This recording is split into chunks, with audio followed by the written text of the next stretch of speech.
Origin just OMCG reaction. This is how Russia opened a new front while channel task and purpose. I guess things are intensifying now.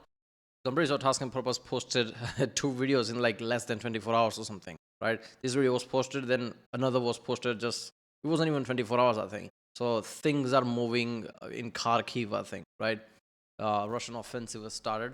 I don't know, man. I don't know where things are going. They're like, I guess, what we've been like hearing about for months now, when things are gonna get intense, this is gonna happen, that is gonna happen, it started now. So I don't know where this is going, but yeah. If Russia does take a lot of Ukraine, does France get involved, right? I'm pretty sure I saw a certain news line, some like breaking news, and there's some like popping up in notification about how certain intelligence agency from Europe or something talked about how Russia could invade, that NATO countries, right? Forgot the name, northern Belarusian countries, right? They might, attack that this year, which is like, okay, people are anticipating few years in like in the line and not this year, but yeah, that's like intense. But then again, what Russia's mentality is like surprise attack, that's how they're trying to take Ukraine. So if like people are expecting certain attacks in the next 5 years, they would do that pretty sooner for obvious reason, right? So yeah, that's it, really intense. That's what it's.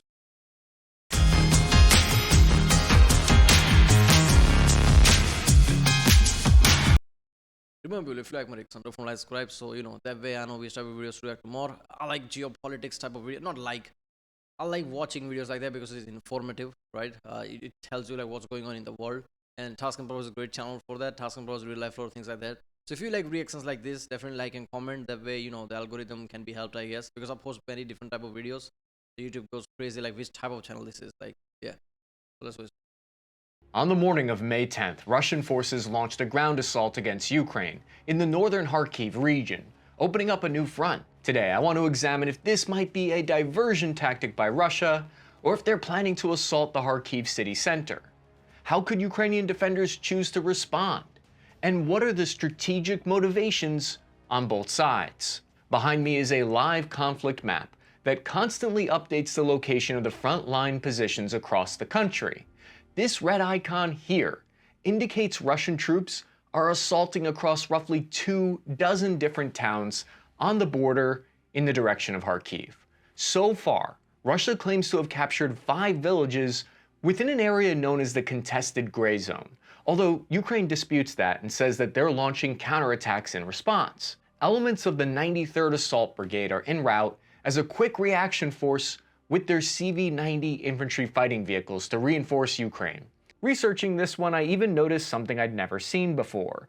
AI-generated fake images of Russian troops at a Kharkiv city sign. I don't know, maybe something about their faces or 6 fingers might have given it away. This opening up of a new line of attack might seem like a... It's not just fingers, right? Fingers are the hardest thing for whatever reason. Like, that's why even painters don't paint fingers. That's why everybody does this. But even the face is like, okay, that's clearly not. So yeah, every time we see AI generated images, like, are they in a rush or something? Because there have been videos I've seen about somebody like used AI to generate things and it looks really good. When some of the images, whether it's like fastly done or whatever, just faces are all twisted and like somebody has 2 faces, 3 hands, and like, what the hell? Surprise. But if you follow the open source intelligence reports too closely like me, then you've noticed for at least the last 2 weeks, we've seen signs that Russia was creating an operationally significant northern grouping. Ukraine reported Russia had moved between 35,000 and 50,000 of their troops to this region. On May 5th, a week before the start of this attack, there was a report that stated several Russian units, including elements of the 104th VDV Regiment, were taken off the front lines in the south in Zaporizhia and moved all the way up to the north to form a new grouping near Kharkiv. In addition to that, in early May, the Ukrainian General Staff had warned that Russia was massing troops along the northern border and could push for Kharkiv as an opener to a summer offensive starting in mid-May. Originally, they even anticipated the attack might include a second attempt at invading the city of Sumy as well. Russian forces even attempted to hide their troop movements, according to Ukrainian military observer Mashevitz, who reported they were pretending to unload troops and equipment at railway stations in Kursk when they were actually headed to Belgorod. Other units marched on foot to Belgorod Oblast near the border in an attempt to hide and conceal their true numbers. This is where Russian troops. Yeah, see, that's the thing. We're going to see very different tactics than we see at the start of the war, because Russia just assumed they're going to win very fast. But now they realize like things are much different. They're going to use a lot of shadow and cloak type of tactics where they try to deceive people. Anything they can think of, right? To try to like use some kind of a smoke screen, which will be very hard to anticipate and see it coming, I guess. Troops moved to a staging area, preparing for the assault over the past week at least. The city of Kharkiv is Ukraine's second largest city, home to over 1.3 million people. They've resisted capture since the start of the invasion, even though they're located only 34 kilometers or about 20 miles from Russia's border. That's the it? light green Whoa. region you're looking at right now on the map tells us how far Russian troops. That's 30 kilometers like nothing. Yeah, I'm just thinking, what is 30 kilometers over? That's like nothing. That's just next door, man. That is insane, man. Managed to advance during their initial invasion in 2022. We can see Russian forces once made it all the way to within 10 kilometers before being driven back to the border. It's the Ukraine invasion reboot sequel you never asked for. The red zones show the limits of Russia's advance today. There are some different potential motivations, I think, for the strategic importance of this region to both sides that I believe are important to consider. Pro-Ukrainian well. all-Russian forces launched. Capturing a big city like that is going to be a psychological element as well, right? Morale and everything. If Russia does take over Kharkiv, that's going to be a big-ass blow to Ukraine morale overall. And Western morale, not just that, right? People are like struggling. Should we help Ukraine, not help Ukraine? Like, how much should we help? Western countries are actually thinking that. If Kharkiv is down, they'll be thinking, is that even a point of helping now? It's like a lost cause. What people will like argue this kind of thoughts. So if Kharkiv goes down, there's going to be massive psychological element there. Several retaliatory cross-border raids from the Kharkiv region into the Russian city of Belgorod in March of 2024. That basically means Russian forces who are loyal to Ukraine launched strikes and ground assaults inside actual Russian territory near here, which was a major point of contention and it was a big issue for the Russian government. Directly following this in March... Is that a news team? I still can't get past, man. You think of like a modern world. You think of how people are like cocooning the luxury all the time. Even the news team is like evolving, along the years and just like more modern, let's just say, more safe. But there are instances like war and things, and you always see them literally in the middle of the battlefield where bullets are flying, right? When the Middle Eastern conflict was going on with Israel and like Hamas, right? I've seen people just standing there while the missiles were flying on head. Like, what if I get it, like it's commendable, but it's very different from what you do every day, right? Back then in past, this kind of like modern luxury wasn't a thing. Things were like, okay, like still intense. Not intense as a war, but intense but nowadays modern, Western at least, Western luxury and like safety is different thing. And people just literally jumping at the battlefield like, oh, that's something.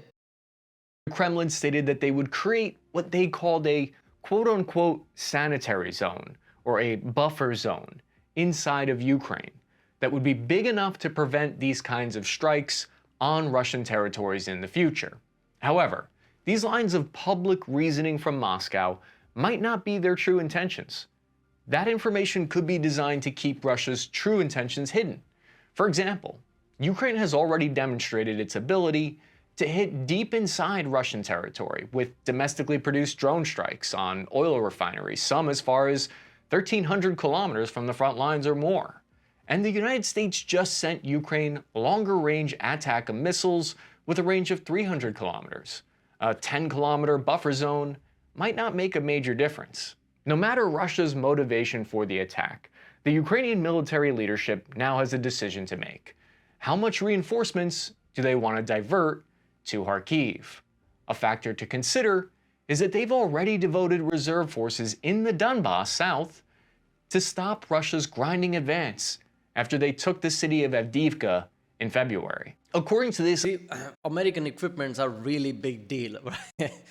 That's the modern word for you, right? Even just one or two, like how different, how life, field changing was Javelin, right? When they got Javelin, that was like just all T-90s were screwed at that point, right? And now missiles like the anytime they just go like, okay, Ukraine, here's that equipment. We spend $500 million just making it. Here you use it. There you go. That changes things. Just with few equipments, right? A missile that can reach 300 kilometers. There you go. Of course, that's gonna sweat people. Russia's gonna be like, what the fuck?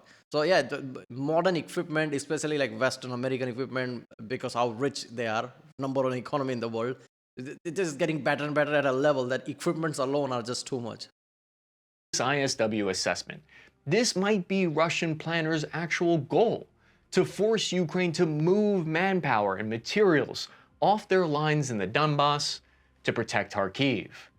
The evidence that they cite for this assessment is because they believe 35,000 to 50,000 Russian troops would be likely unable to encircle or take the city of Kharkiv. Some estimates, based on past assaults of smaller towns like Bakhmut, claim Russia would need 300,000 soldiers to capture Kharkiv. This is because it would require... Yeah, but these are pre-war numbers. Like, how different are going to be today? I'm pretty sure a lot of people would have moved by then, right? At least move away from the Russian border in other part of Ukraine. I don't know. Drives across open terrain on scales that Russia has not conducted since the start of the full-scale invasion. Even turtle tanks might not be able to push through that.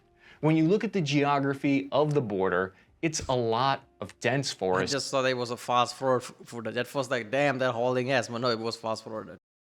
That provide cover for an advance. The territory opens up after that to flat lands, after the border though, which would make them more vulnerable to fire. Although if Russia chooses to reinforce this direction more in the future, that assessment could change. It seems to me that Russia's attempting to seize the opportunity to attack before US military aid arrives. $60 billion worth of artillery, air defense, and vehicles is currently just been authorized and is being shipped there. This will only make any Russian offensive more difficult the longer they wait. However, it will take some time for that aid to arrive and make a difference on the front lines. Russia's military leadership is well aware. I feel like every time somebody has a tank, it's like, can we take normal? No, we have to go through walls. It's a tank. I think, like, there's an open field there. No, let's go through the wall. Aware of this. They know they have a limited window of time to act for ideal assault conditions. Take a look at the town of Vovchansk. It's one of the main border villages under attack right now. Russia's attempting to encircle this town that had a pre-war population of 17,000 people, of which only a couple hundred remain there.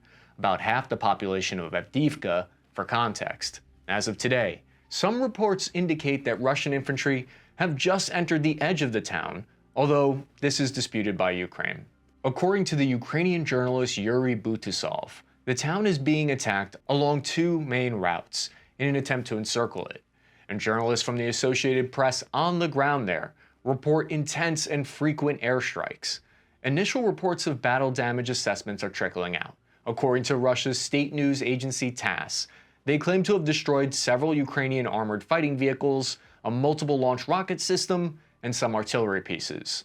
Meanwhile, members of Ukraine's 42nd Mechanized Brigade posted videos showing their FPV drones knocking out at least 4 Russian BMP infantry fighting vehicles. Additional drone footage shows Ukrainian artillery and direct fire repelling one of these assault attempts. According to this map, Russian forces have not yet reached the Ukrainian main defensive lines, which were located to the rear of some of these border villages. Now, the placement of these defensive lines has become the subject of much heated internet debate.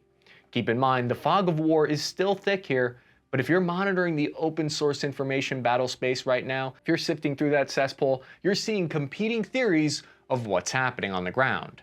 The first theory is that Ukraine did not build strong defensive lines in the correct positions, or that corruption or lack of improved fortifications allowed Russian forces to essentially walk through the border uncontested. The second theory is that there are reasons Ukraine didn't build defensive lines directly on the border with Russia, including geographic considerations to take into account. So for example, I think people really doesn't understand that Ukraine is kind of like stretched thin. It was always stretched thin in the first place, but it had support, so that was good enough. They expect, why isn't Ukraine did this? Why didn't Ukraine did that? Like, they don't have that much manpower, right? Compared to how much they're trying to attack and defend, right? So they have to certain things they will just wing it, right? should we build this? No, it will take a lot of resources. Like we can't really accurately say that. So we'll see what, how we're gonna like react to it once attack happens, rather than the create defenses, right? At hindsight, right? What was the South Park's Mr. Hindsight? It feels really great to see all these points, but that's not how it really works, because they don't have unlimited resources and manpower, right? But yeah, this is all just effed up every time you see it. Yeah, it's going to intensify, right? I mean, I don't know, like I'm just watching this video as I'm like watching this video. I'm going to post very soon.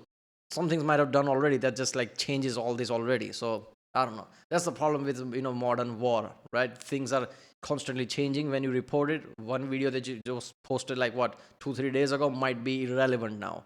So who knows? But all the footage, right? Every time I see some footage, it's like high quality. People are like high quality phones now, high quality camera. So this was going to be different because of that reason compared to all the previous wars. You're going to proper document high quality footages of everything. There's a river directly behind Vovchansk, and so setting up front lines in front of the river would have been possibly a strategic mistake, because then they would have been fighting with their backs to the river, which is a natural defensive barrier. Another factor could be that Ukraine has for the large part refrained from striking into Russian territory, and so they set up their front lines further away from the border. I'll be posting on our Task and Purpose Discord server with updates on how that situation unfolds in real time. There's a link in the description and pinned comment. Ukrainian command asserts that the area here is still contested rather than seized, and that the fighting is far from over. Over 6,000 civilians have evacuated so far, though. Several bridges and dams have been destroyed in an effort to trap Ukrainian defenders and cut them off from resupply. The threats that Ukraine faces in this assault have increased since the first time they were invaded by Russian forces over 2 years ago. Russia has adapted some of their vehicles to be more resistant to UAV attacks, like the infamous turtle tank that everyone's talking about. It remains to be seen how effective that'll be. Today, Russia makes widespread use of— This feels like Fallout 4 answer of like how you like, let's just build some shed on it, like rickety shack or something. That is insane. Look at that. It doesn't look high tech, right? This was just like somebody just on the field decided to do it in response. glide bomb kits that are estimated to cost them only an additional $20,000 to give them a double increased range of 70 kilometers. This makes it more difficult to shoot down Russia's fighter jets. However, Ukraine has also adapted to these new threats themselves. They keep their forces further back from the front line in deep trenches and bunkers, closer to their air defense assets. This has led to many sectors in the front being a sort of gray zone area, where neither Ukrainian nor Russian forces are directly manning the lines, but are monitoring the territory. Much of this gray zone region was defended by territorial defense forces, who acted as a kind of warning if an assault came. This could explain both how Russian forces were able to advance 5 kilometers overnight and how Ukraine can still claim this territory is contested. If Russian forces attempt to advance further, they will face a more fortified city than last time. For instance, we know Ukraine has been constructing fortifications here since at least January of 2024. Leadership visited the new trenches just last month in early April 2024. What we don't know is how effective these defensive lines will be, and if they will be able to withstand the assault. That remains to be seen. Early reports from on the ground estimate Russia's using about 5 battalions worth of infantry, along with an unknown number of armor, so possibly around 5,000 troops, of their estimated 50,000 strength. Former Ukrainian military officer and founder of Frontelligence Insights, Tataragami UA, believes there might be as many as 2 corps worth of Russian forces devoted to this operation. The question on many people's minds right now, though, is whether this is a feint, a psych, or an attempt to capture the city. An article from The Economist published one day before the attack said, quote, "One scenario will be to isolate the city by cutting the main road to Kyiv. Another would be to move some 10 kilometers closer, putting the city's eastern outskirts within artillery range." Oh, God. This is an important factor to consider. Prior to the attack, Russian forces were more than 40 kilometers from Kharkiv city center. But if they could push their artillery assets to within 25 to 30 kilometers from the city center, they could start to hammer the metro area with massed tube gun artillery. That's what this map shows right now, with the 25-kilometer radius around the city here.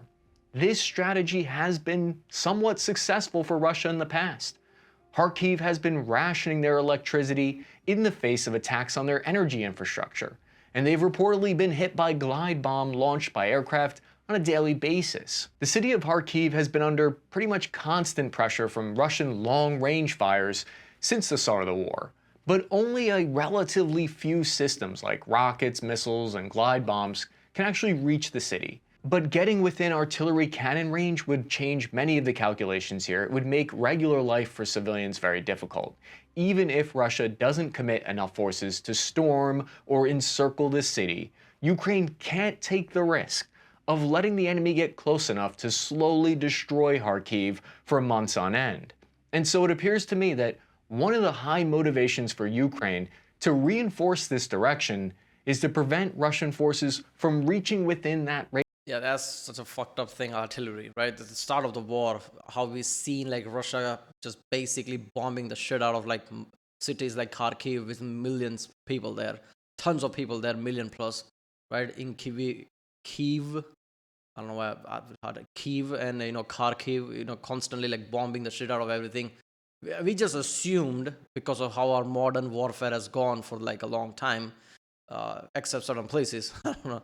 But yeah, most of the war has gone like, okay, surely they're not going to attack the civilian metropolitan areas, right? They're just, that's a war crime, isn't it? Like just point blank attacking civilian places, churches, hospitals, shit like that. At least that's what we assumed before this war started. But no, just like rockets fired everywhere. First, they're like, okay, we weren't trying to aim at that, but shit happens type of answer. That what Russia gave. And after that, they didn't even care about giving that kind of answer. And now if the like artillery goes closer, we're gonna like 2.0 version of that when what it happened at the start of the war. It's gonna bomb the shit out of the entire city with population in it. That's just insane, man, every time you think about it.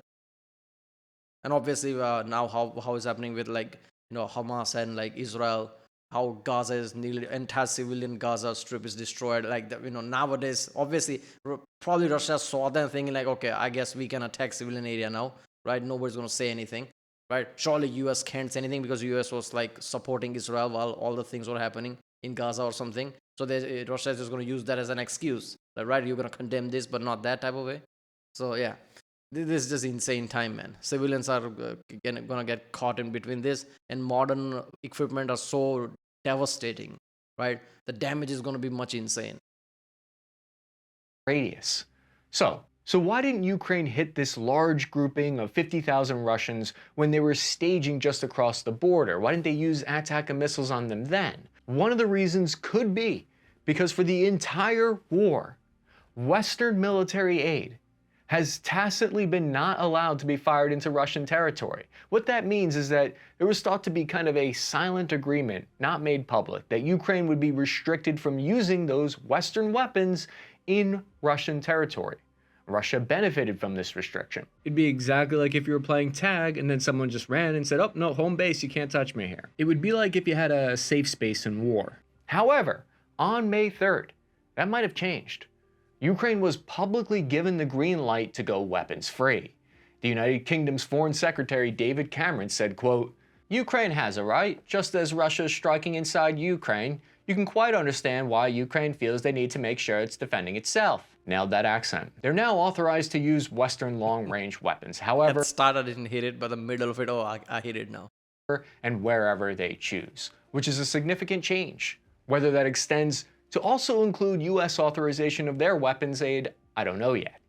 Much like during the first invasion attempt in 2022, when we saw the Z symbol mysteriously painted on many Russian vehicles, we're now seeing a new, more complicated looking symbol associated specifically with the operational North grouping of Russian forces attacking near Kharkiv. There are two theories as to what it is. The first is that it's a Viking Gungnir ruin, which is Odin's spear, and the other is that it's the Russian letters for X and O, meaning Kharkiv region.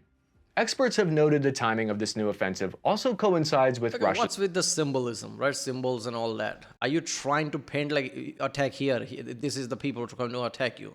Or is it like you have to like paint this thing so even your people know what is what? Is that what it is? Because the latter thing, I guess it makes sense. But otherwise, like, why would you paint things? Like, you're just making it easier for the people to attack you now. Victory Day celebrations on May 9th to commemorate the victory over Nazi Germany in World War II. This event has become a major point of contention, if you haven't heard, with Putin saying that the West has tried to erase the Soviet Union's contributions to the war. The Soviet Union lost around 27 million people during the conflict. However, it's interesting to note that Russian military and political leadership never mentioned that 8 million of those deaths were Ukrainians who were also a part of the Red Army in World War II. By the end of the third day of the Kharkiv attack, Ukrainian leadership has declared the Russian incursions fully contained and that reinforcements are on the way to prevent future attacks. Meanwhile, pro-Russian sources claim that this could just be the beginning of a broader plan. For live updates on this situation as the fog of war starts to lift, follow our Task and Purpose Discord channel, link in the description. Be sure to check out my appearance on Piers Morgan, I'll get that in the link in the description as well, and keep an eye out for my appearance on Destiny. He went to Piers Morgan, okay. Boys moving up the world, alright. Yeah. Okay, shit has started. I guess there's another video, like I said, was posted less than 24 hours. Kharkiv battle update. Sumy invasion next. Okay. That tells me like Kharkiv battle is already over. Come on, it can't be in less than 24 hours. That can't be the case. But yeah, this is insane. All that is just like intensifying again, right? I mean, we had this illusion of things dying out, but even though we knew like, okay, they're preparing for next assault. That is not dying out, right? Russia is not backing down. Obviously, Ukraine's going to defend, so they're going to see it through completely, right? When two sides is just like fighting, without any middle ground, where the fuck that's going to go? It's going to go get more bloody and bloody, right? I don't know where this is going. The more intense thing is if Russia does take over a lot of Ukraine, France and NATO countries might get involved because future they're thinking Russia is going to continue with the attacking NATO countries and things like that, which is not that far off how the things are looking. But who knows? Right, well, if you like my next on Frontline, subscribe, and yeah, I'll see you next time.